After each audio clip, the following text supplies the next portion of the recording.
Cleared AY for 9213, know that. Clear, got it.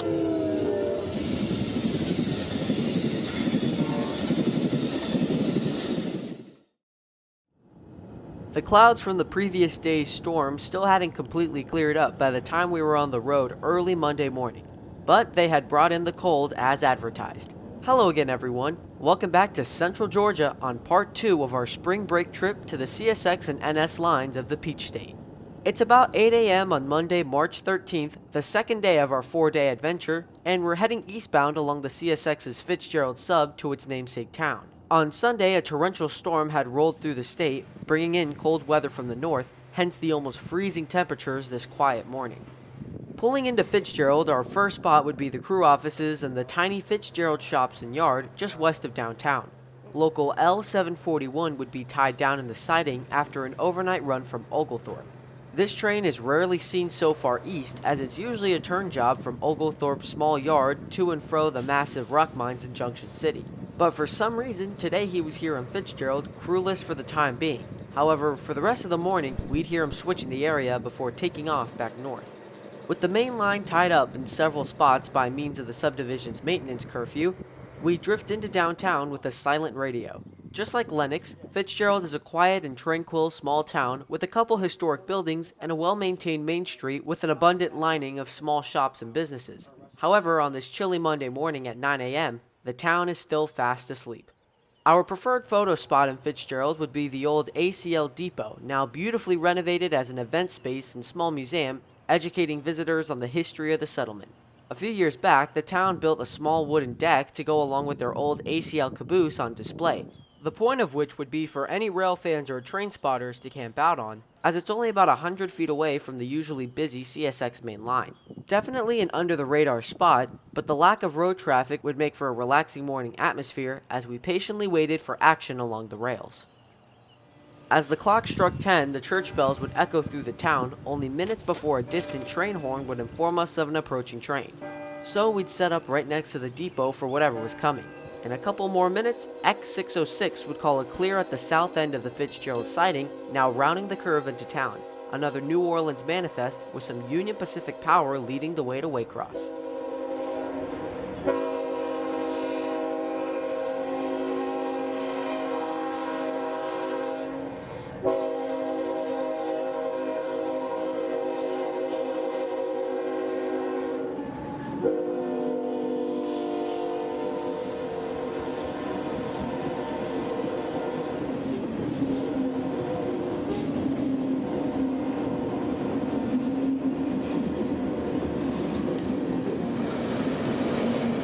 A mix of GE and EMD power would bring the train back north to Waycross, alas running south upon the Fitz. UP SD70M number 4415 would trail second, although at first glance, one would need to look at the entire engine closely to make out its railroad. A layer of graffiti completely coats the locomotive, making for an odd scene as engines usually don't receive this kind of vandalism as much as the freight cars. As interesting as it is, this locomotive is probably fresh from the dilapidated neighborhoods of California, where West Coast locomotives commonly receive this treatment. It's no wonder why CSX and NS locomotives are always untouched.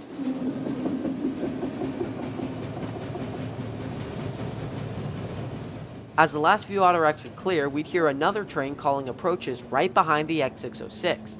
So, with the distant horn already audible as 606 continued south, I'd walk down a couple blocks to the overpass of North Longstreet Street. Here, the tracks continue towards downtown by overpassing the relatively busy road. In Fitzgerald, this road feeds a lot of traffic coming from the more residential part of town, so it's only sensible to have a road clear of any obstructions like the main line. No one knows when or if a train will halt in town, blocking major roadways which can prove to be dangerous in the case of an emergency. But today our southbound train wouldn't be stopping, he'd be cruising around the curve, triggering the crossing gates and bells of the handful of downtown roads.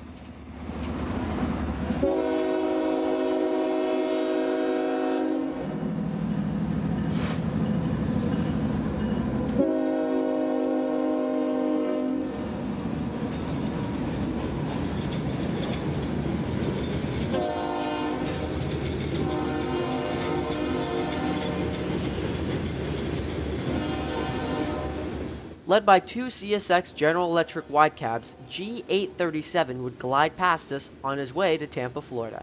This is a relatively new train. As many of you probably know, Ardent Mills in Gibsonton began receiving unit grain trains just a couple years ago. The usual suspect of these shipments is the familiar G575, loaded spring wheat from the BNSF interchange in East Thomas, just minutes away from Birmingham. But today, G837 has a new symbol as it's running from Wixom, Michigan with grain off the Lake State Railroad. No run-through foreign power today, but it was my first time seeing one of these trains, so still interesting nonetheless.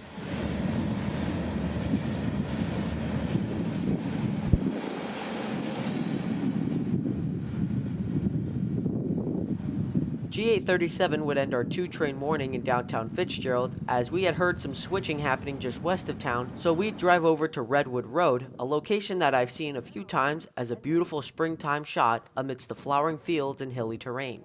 The pine forests and chilly breeze would make for a good shot as another southbound lit up the scanner, calling its L74313. Yet another Central Florida train, running as Unit Rock from the mines in Brown Sand, Georgia to Winston, Florida, working Waycross, Baldwin, and Wildwood along its way south.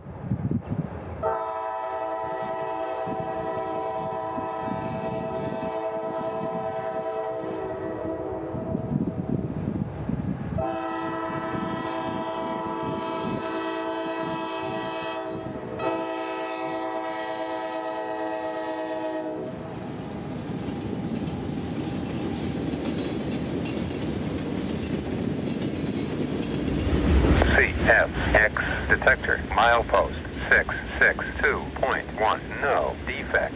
Repeat, no defects. Total axles 392. Detector out. One thing to note about this train is how it's actually all rock today. Prior to its daily stop in Waycross, L743 is a solid rock train made up of all CSX hoppers with aggregate loads for the Lakeland area. However, once it reaches Waycross, it tends to grab a few cuts of mixed freight, making for more of an old Q603 than anything else. So Dakota and I would find it refreshing to see this all-rock train rolling down the Fitz in perfect morning light. L743 would be our last train of the morning, as his 95 cars of loaded rock would clear into the Georgia countryside. We'd break off for lunch, but would quickly return to Redwood as two trains coming north would soon be approaching. Remember that L741 that was tied down sitting next to the Fitzgerald shops this morning? Well, after dropping the bottom two locomotives, he'd pick up a 22-car train and would now be heading north. We'd race back to the tracks as the dispatcher told 741 that he'd be followed by M514, another northbound that was to meet a few trains as he approached Cordele. But for now, L741 would be pounding north with plenty of horsepower for his short train to crest the hill.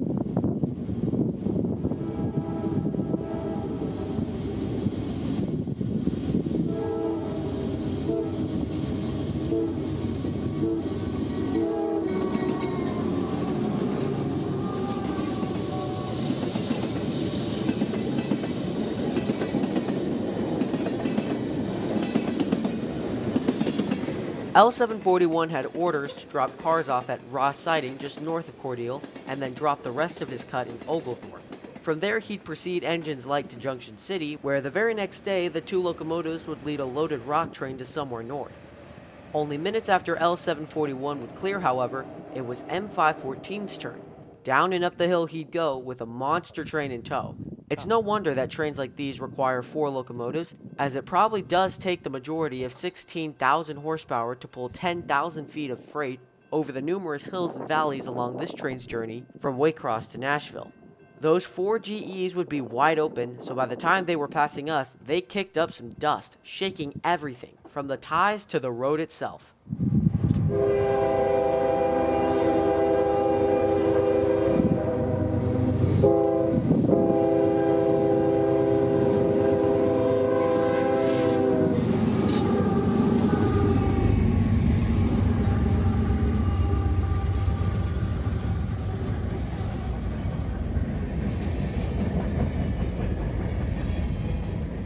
A conversation with this train and the dispatcher would tell us that this M514 would be meeting 2 trains in Rebecca, the next siding about 11 miles north. So we chased the 514 there, using some Georgia back roads to get us there. Through farms and forests we'd go until the small town of Rebecca would come into view. At 20,600 feet, Rebecca is the largest siding on the Fitzgerald Sub, constantly meeting multiple trains a day. It's a popular siding for dispatchers, as there aren't any road crossings except for here at the very north end, and it's very long, so running meets are sometimes possible. However, today M514 would get to the north end with red signals as two opposing trains were barreling south. Picking up a bag of chips and Gatorade at the gas station, the conductor of M514 would climb back into the cab of his lead engine as the red-hot IO-25 would call a clear at the north end of the siding. The crossings would lower, and in moments he was here.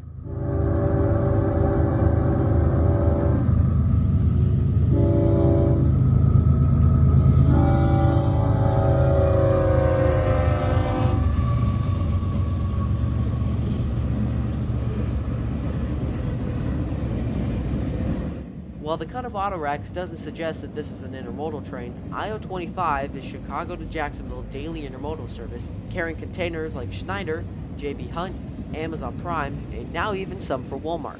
This train also tends to run with a 2x1 lash-up, meaning there's two locomotives on the head of the train and one as a DPU, usually in the middle of the train.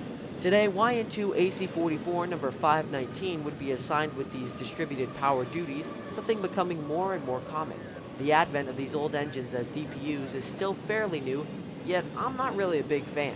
It just doesn't look right when an old 1990s locomotive, in its original paint, is running remote control in between cuts of double-stack containers. But it's obviously working for the railroad, so there's no telling how long it'll last.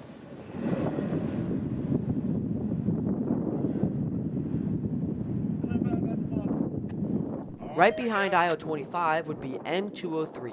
Loaded autoracks from Osborne Yard in Louisville, Kentucky to Baldwin Yard near Jacksonville. 3 GE wide cabs would also be leading this train, and all three would be smoking it up as they tugged their 8,000 feet of autoracks up the hill and into town.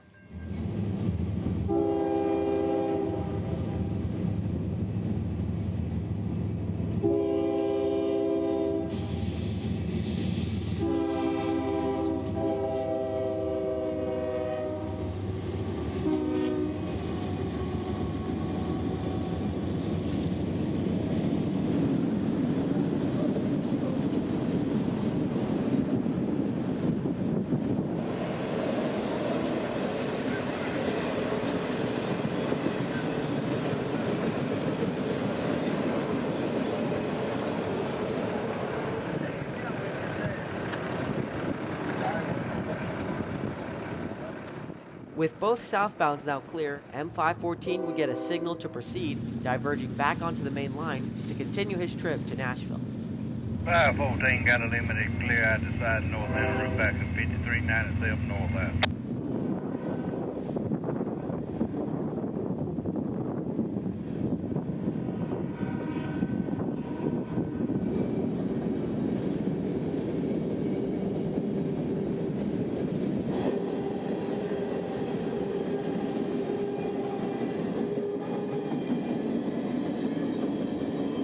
However, by the time we had driven into Cordele, 514 was right behind us, so we'd scurried to the diamonds to get our final shot.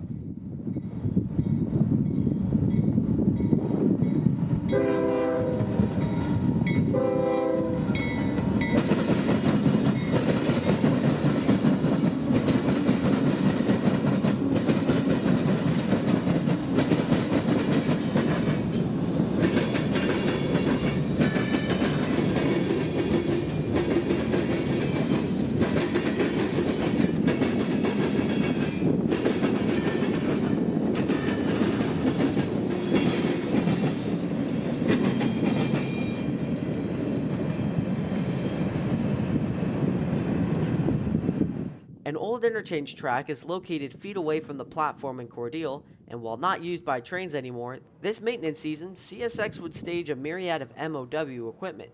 A bunch of different machines, like ballast trampers and tie replacers, are all here, and when working as a full crew, the team can replace over 500 ties a day. This is what's responsible for the Fitzgerald Sub curfew, which has switched some Floridian trains' departure times from Waycross, as the trains feeding manifests like M453 and M441 are now constantly delayed because of these track crews. However, this afternoon, the equipment was sitting quietly after a long night of work along the main line. At 16:30, Norfolk Southern would enter the picture as train 249 would smash the diamonds with more intermodal traffic for jacks.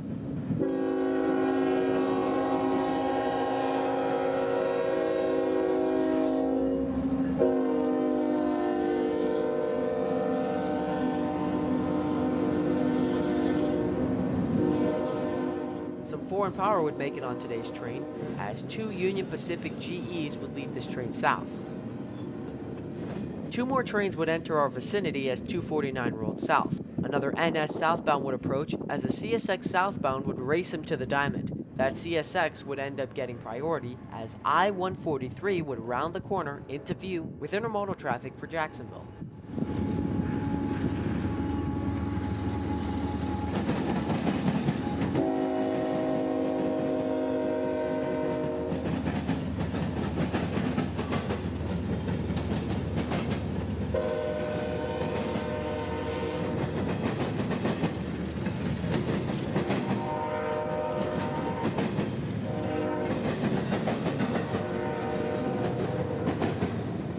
This is I-143, daily intermodal service from the facilities in Fairburn, Georgia, just south of Atlanta, to Duval Ramp at Jax. This train usually runs in the mid-afternoon along the Fitz, today briefly interrupting Norfolk Southern Train 151's journey from Macon south to Valdosta and the familiar Langdale Yard. So, as soon as 143 would clear, NS 151 would get the green to continue south.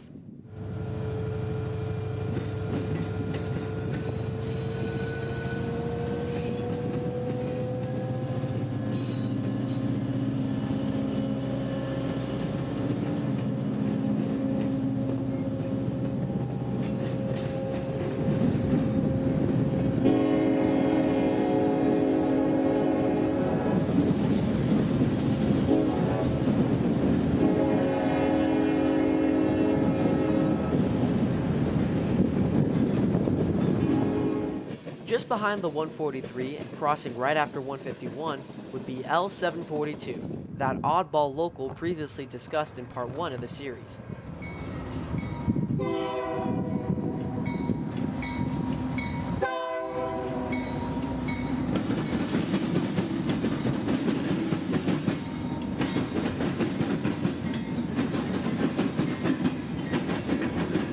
This train would psych us out every time it would pass, as the very distinct and unique horn on the CSX engine would make us think that a foreign locomotive was approaching. In conclusion, this train would end up becoming unpopular amongst the rail fans here in Cordele.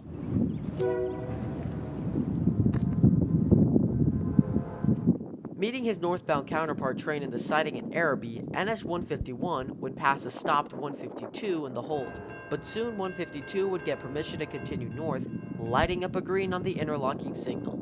This 152 would be a nice catch, as a Nathan P5 horn would be mounted on the lead engine. P5s are popular amongst rail fans and can usually be mounted on old Norfolk Southern Dash 9s, however some still remain on Dash 9 rebuilds such as AC44 C6Ms, and once in a while on an EMD.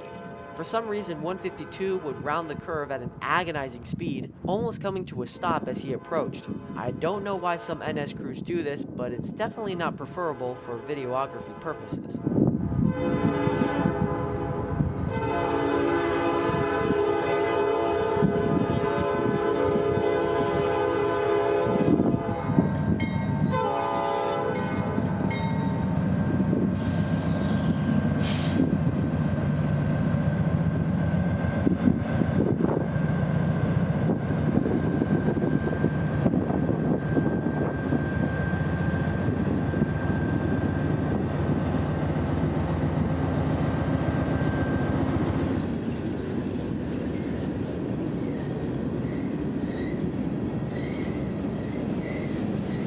The afternoon rush would come to an end as M515 would wrap up the parade, coming south with mixed freight for Waycross, Georgia, from Radnor Yard in Nashville, Tennessee.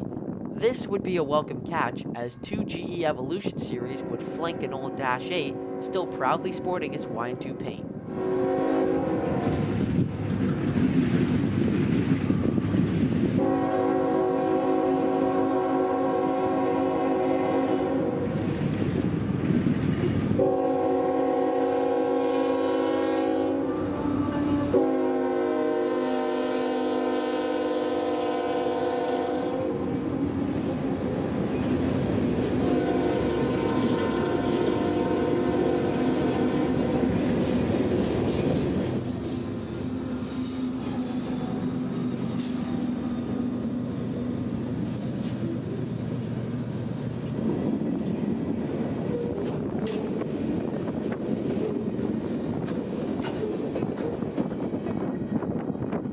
Dinner would be ready for us as we'd get about 40 minutes to eat before the much anticipated parade of northbounds would pass through.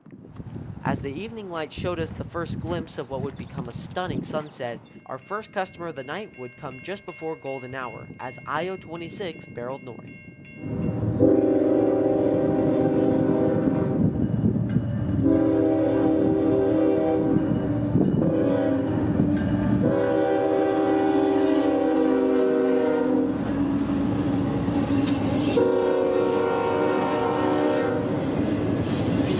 IO-26, 12 clear, Cordele, NS in the lock in North Bend. Come on, big dog! We coming, brother. How y'all doing tonight? Man, we be doing good, man. Let us go. That's right. The other train IO-26 was talking to would be M647, stopped at the south end of Ross Siding, presumably waiting for IO-26 to pass. What this crew didn't know was that they'd be sitting there until sundown as two northbound freights on CSX and NS would stymie 647 for over an hour. We've seen this train before as Jack's to Chicago Intermodal, but today it was nice to see him running a little early, making it to us around 1900.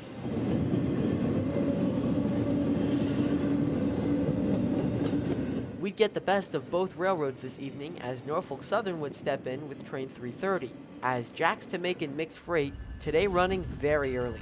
He doesn't have much train today, so this crew would take the easy day to cruise north.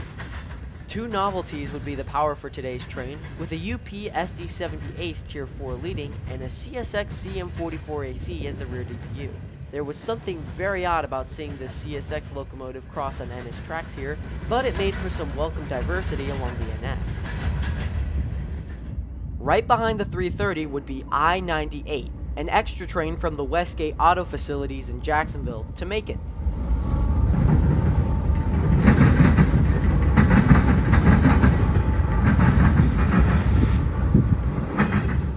Hence the reason why this train would be all empty auto racks heading back north behind two more NSGEs. From my understanding, this would be a relatively rare catch, all in all adding to the usual evening rush of traffic seen daily here in the watermelon capital of the nation. Creeping up to the holdout signal on the CSX would be M60513, daily southbound freight from Waycross to New Orleans. This is one of those trains that are southbound but have to travel north on the Fitz before turning south to the Gulf.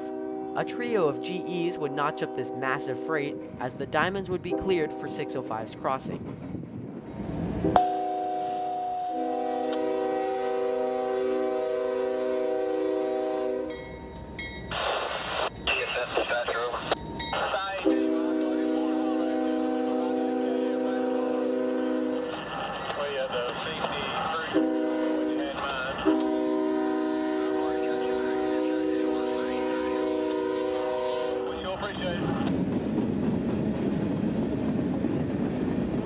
Right behind M605 would be I-126, intermodal from East Savannah, Georgia to Memphis, Tennessee, today with a very nice consist, made up of two GEs and an EMD SD70 Mace, trailing third. A cool feature on this train would be the horn of the leader, a 1990s built AC44CW equipped with a third generation K5HL horn that's usually heard on newer GE models.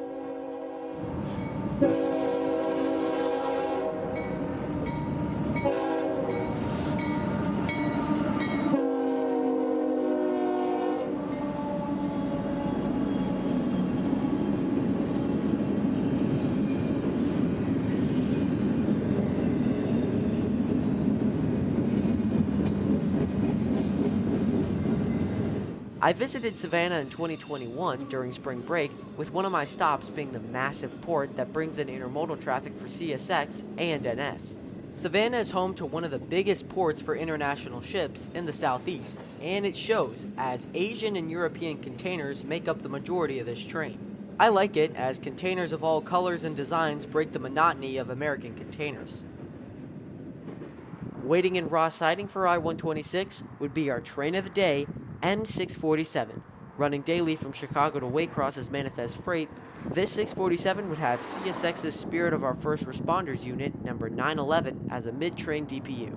I haven't seen 911 in over a year, so it'd be nice to catch him once again, but as the sunset's vibrant colors would light up the skies, we'd walk up the 5th Street overpass that flies one of Cordele's busier through roads over the CSX and the Hog. Setting up a high green signal would greet us as 647 rounded the curve into town with an extremely friendly crew and a whole lot of freight from the Windy City.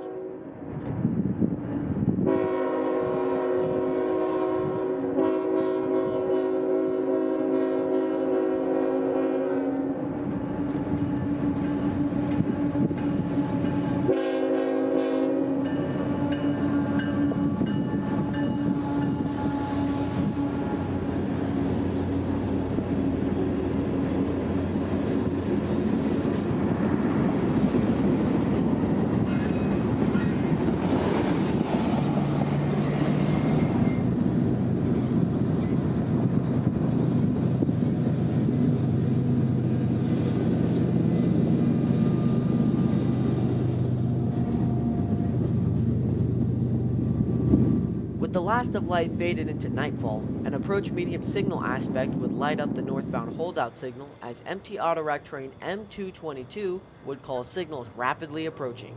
This signal would tell us and the crew that M222 would be diverging at the next signal ahead, which is South End Ross, where he'd be taking the hold for another intermodal train with much higher priority.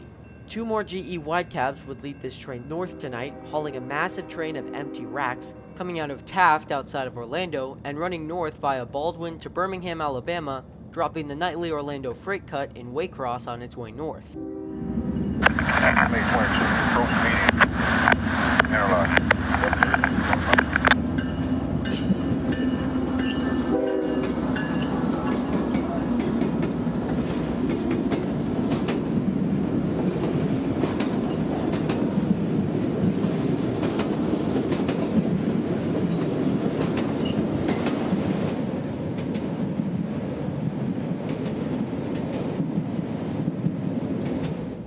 Signal, south end Ross on the main track, I-125 out.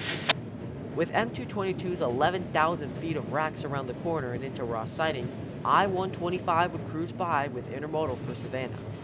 Something would be very eerie about this train, as the silent town, now asleep, would echo the approaching train's distant horn. Small towns and cold weather, in the dark, make for an interesting canvas for rail fanning, and an aspect I love about the hobby. The railroad, however, doesn't care, as they've got freight to move. Clear. Cordele interlock. I-125 southbound.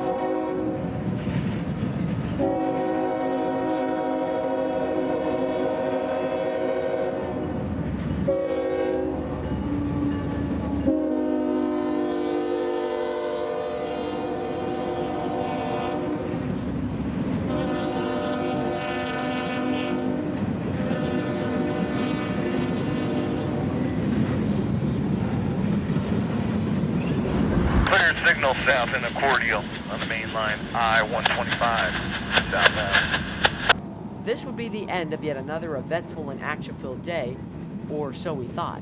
As soon as we had gotten all the camera gear packed up into the car, a green signal and a very close horn would catch us off guard as one more train would pass prior to our departure. More freight for New Orleans would be the traffic on this M601 with 3 more of CSX's much maligned GE Evolution Series locomotives.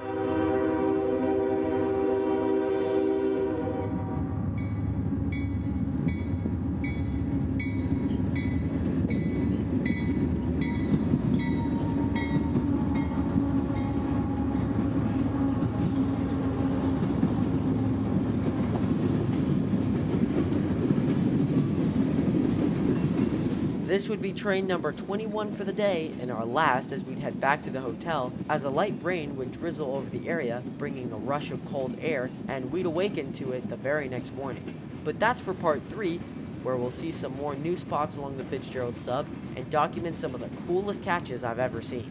But for now, just after 2100 in Cordele, we call it a day. So until we meet again, this is Christian from Multicolor Films, end of transmission.